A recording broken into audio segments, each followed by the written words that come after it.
Skopje, ragazzi, sbam! Macedonia del Nord, ha cambiato nome da qualche anno, da quello che mi hanno detto. Oggi vado a farmi un walking tour, sono pienissimo di energia, sono arrivato ieri, ho conosciuto un po' di gente nell'ostello, si sta benissimo e sono curioso di conoscere un po' la città. Devo dire che ieri non mi ha fatto una grandissima impressione, però c'è il bazar, il Gran Bazar, dove sono andato a bermi il tè turco, a mangiare in un ristorantino turco. Dopo un mese di Turchia mi sento quasi a casa. Questo è un asilo, stanno facendo un sacco di urla. Vi racconterò come va. 3, 2, 1, dai, che si comincia.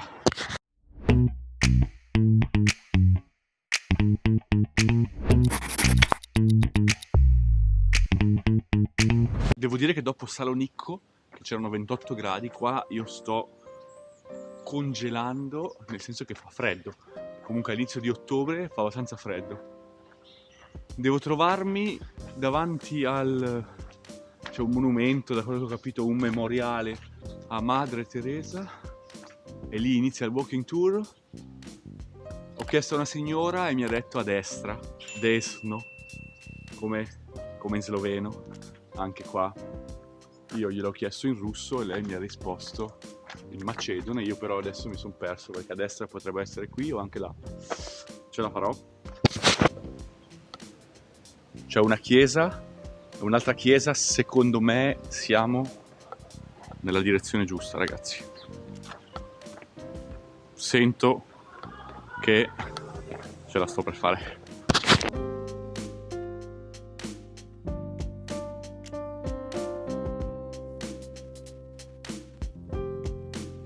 Il tour, il walking tour, è stato interessante, ragazzi. Ho capito un po' di cose in più della Macedonia e di Skopje in generale.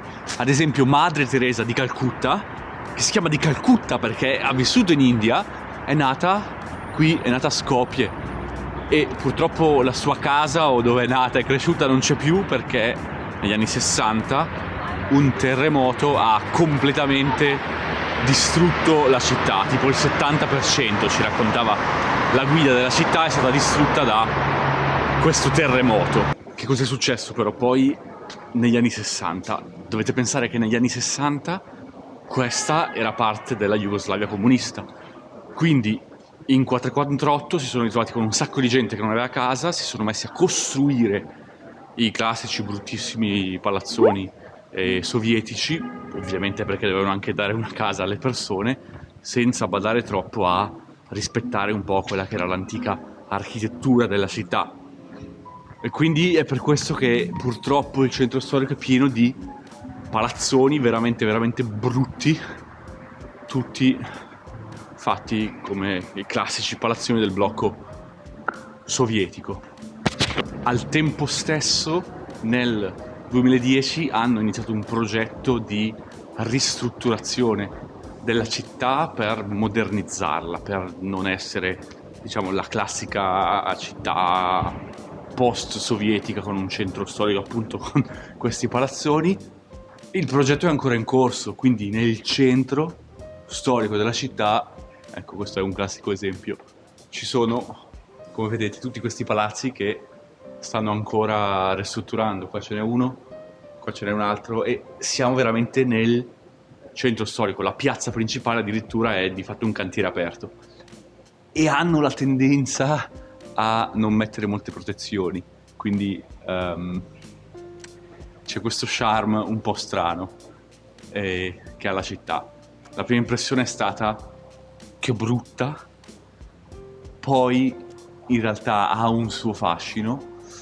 Sono ancora un po' indeciso, in alcuni angoli dico ah interessante, in altri angoli dico che brutto. Cioè ad esempio c'è una chiesa bellissima, però c'è davanti questa specie di cosa di lamiera piena di graffiti, quindi se voglio guardarmi la chiesa che è davvero bella non posso farlo perché ci sono tutti questi graffiti in fronte. È interessante e non lo so, è un po' una cozzaglia di tutto, no? E la guida ci raccontava appunto che noi in Italia diciamo Macedonia per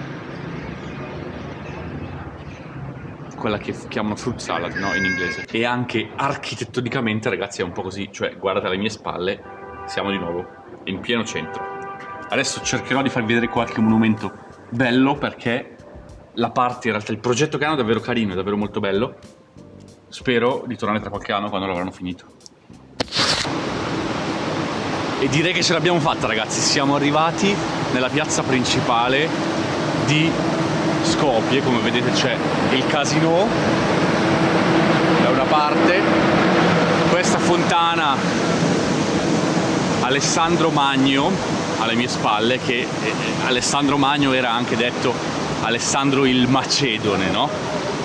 C'è ancora un po' di diatriba, no? Cioè, Macedonia, hanno cambiato nome, è diventata Macedonia del Nord, perché Macedonia è anche la regione della Grecia, quindi per entrare nell'Unione Europea non devono esserci diatribe tra gli stati, quindi dovevano essere d'accordo con la Grecia. Qua, come vedete, stanno costruendo, è un cantiere, no?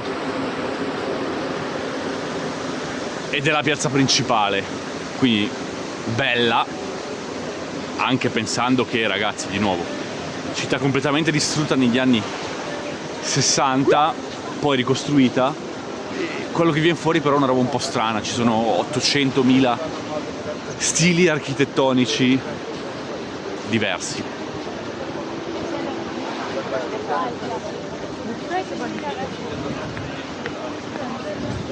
Dall'altra parte c'è il Gran Bazar, quindi di fatto potremmo chiamarlo mercato in italiano, turco. Lo stesso ponte che porta dall'altra parte, che vedete di sfondo, è un vecchio ponte ottomano, no? Anche qua, piazza principale, al lato della piazza c'è una specie di piccola discarica, no? E mi diverte un sacco. E poi c'è questo edificio super moderno che hanno fatto in stile un po', cioè date un occhio.